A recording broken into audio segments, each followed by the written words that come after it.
Okay, good afternoon, everyone in Homeland and Organizational Security. I wanted to tell you, it was a pleasure meeting you on Wednesday. I did not get to finish the lecture presentation on Wednesday, so I hope you'll enjoy this presentation. And I look forward to seeing you on Wednesday.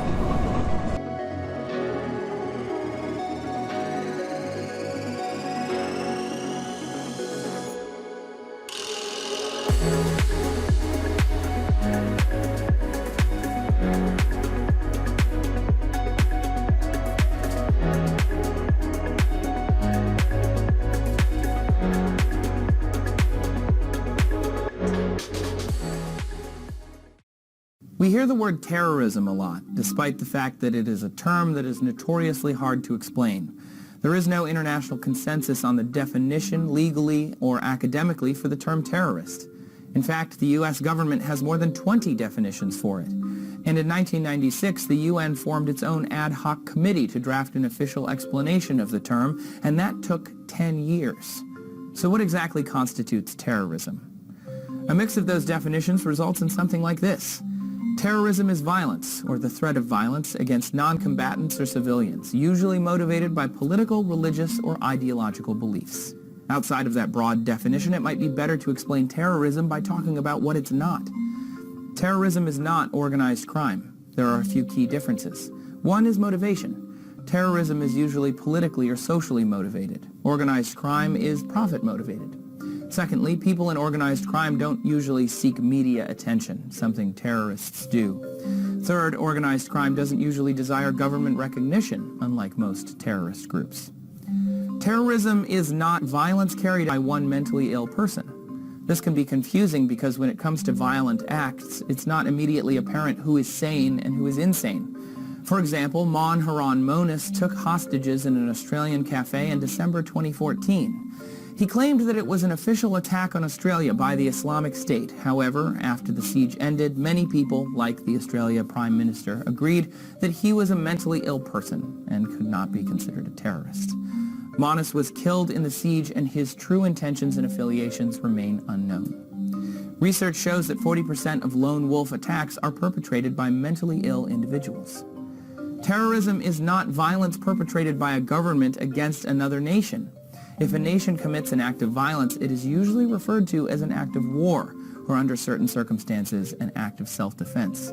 There are some exceptions to this rule. If a nation indirectly commits an act of terrorism by funding a terrorist organization or covertly organizing a terrorist act, that is still considered by some, like the United States, to be a terrorist action. Terrorism is also not an act of violence by a government against its own people.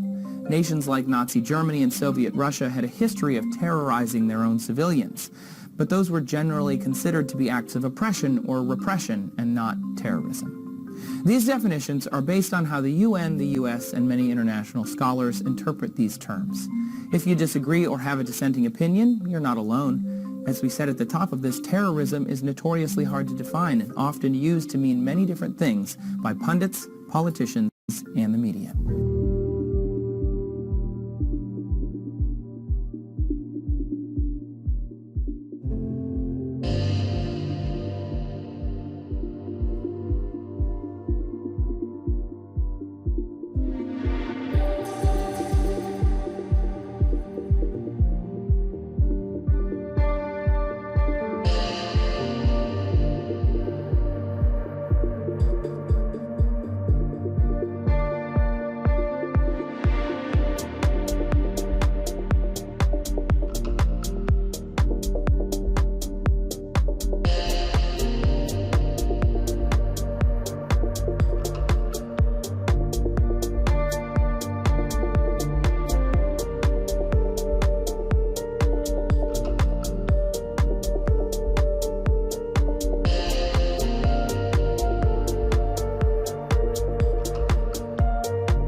Maximilien Robespierre promised to usher a fairer, more representative form of government to the French people. What they got instead was a reign of terror that saw thousands facing the horror of the guillotine. Among his victims were the King and Queen of France. When justice finally came, it was as swift as the slice of a blade. In this week's Biographics, we wade into the terror with a biography of Maximilien Robespierre.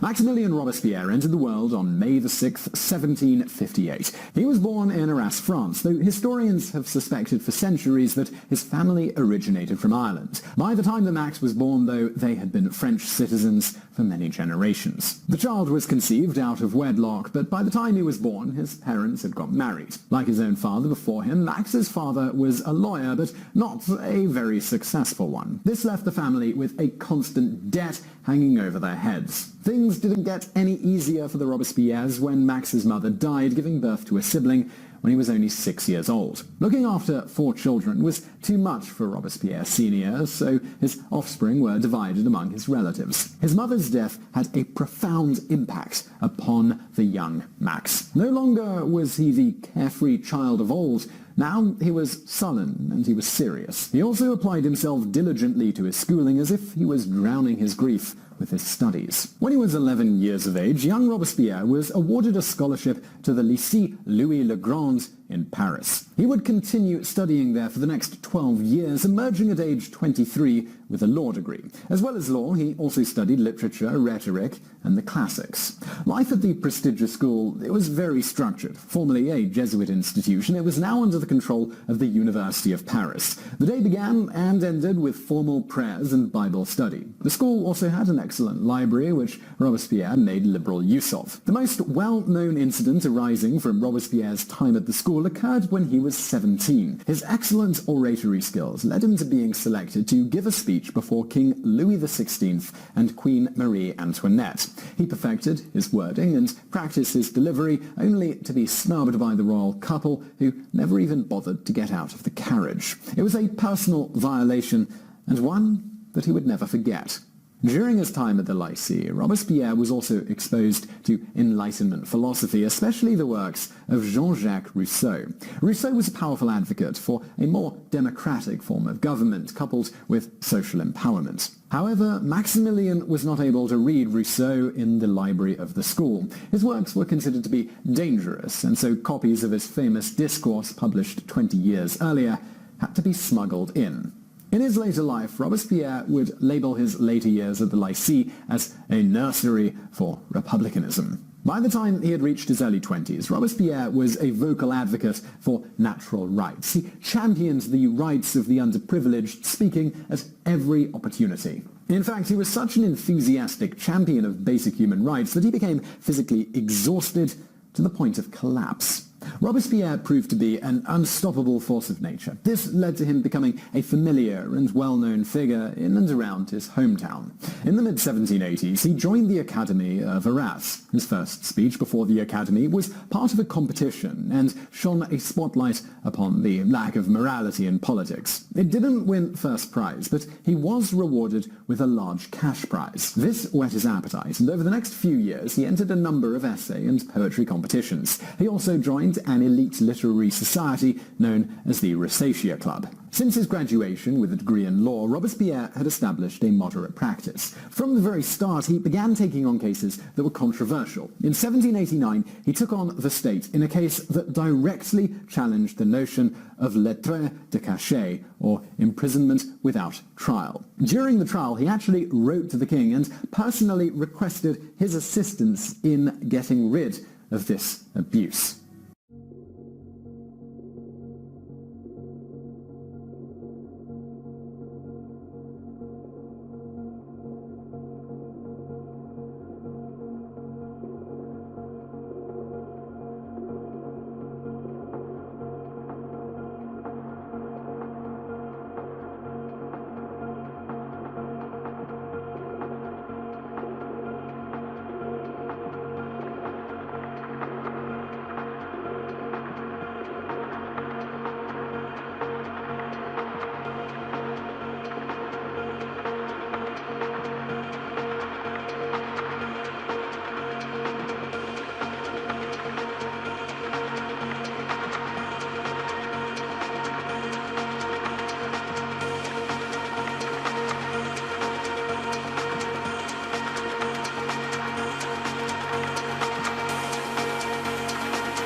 Facing a possible death sentence, Major Nidal Hasan made a brief opening statement describing himself as one of the Mujahideen, or holy warriors.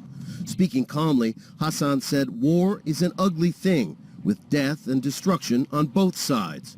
But, he said, his trial would show only one side. Hasan said he came to realize he was on the wrong side in a struggle, and he said, I switched sides. He is accused of 13 separate capital offenses, specifically the premeditated murder of 12 soldiers and one retired soldier, in addition to the wounding of 31 others. He is acting as his own attorney and may cross-examine prosecution witnesses, including people he himself has allegedly shot and wounded. In an opening statement, the prosecution said Hasan killed because he believed he had, quote, a jihad duty to kill U.S. soldiers. Prosecutors methodically laid out their case, beginning with witnesses describing Hasan's repeated visits to a gun shop called Guns Galore, where he bought a high-powered pistol and large amounts of ammunition several months before the shootings. Prosecutors plan to call other witnesses who will testify they saw Hasan enter a crowded room full of soldiers, shout an Arabic phrase meaning God is great, and open fire. The alleged rampage ended when Hasan was shot by a civilian police officer responding to an emergency call.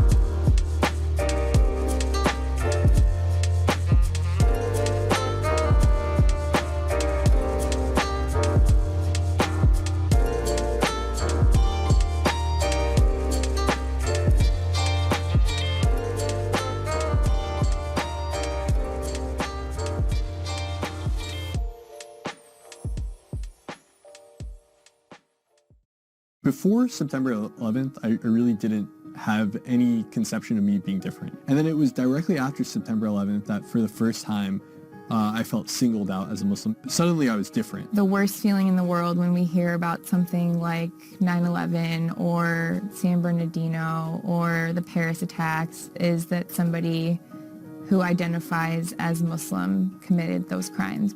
Anytime ISIS has had an attack, Muslims have to go on television, have to go to their neighbors, they have to go to their schools and explain to everyone that ISIS does not represent Islam. It is extremely frustrating that people think that there's a link between ISIS and the Muslim faith. It is a radical group and they do not understand the faith and what it stands for.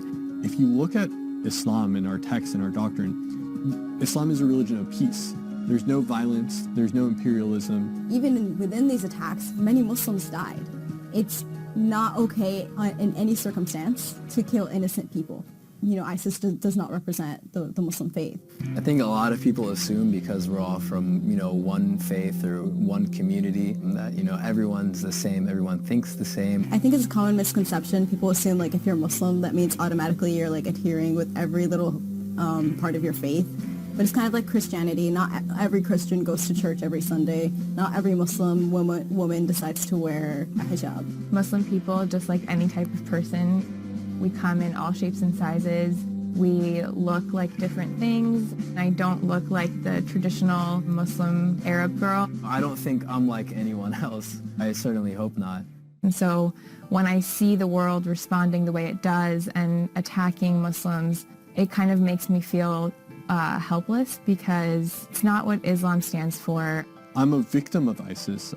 Not only are they hurting my people, the American people, not only are they fighting the ideals that I stand for, ideals of liberal democracy, but they're also hurting my native homeland. All these horrible killings are not okay, and they're not reinforced by our religion. Islamophobes or politicians who use these kinds of events and politicize them, they ostracize our community as well, and it tends to just make me feel like an outsider. Despite me being born and raised in America, sometimes it makes me feel un-American.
Okay, well, I hope you enjoyed the presentation. You got something out of it.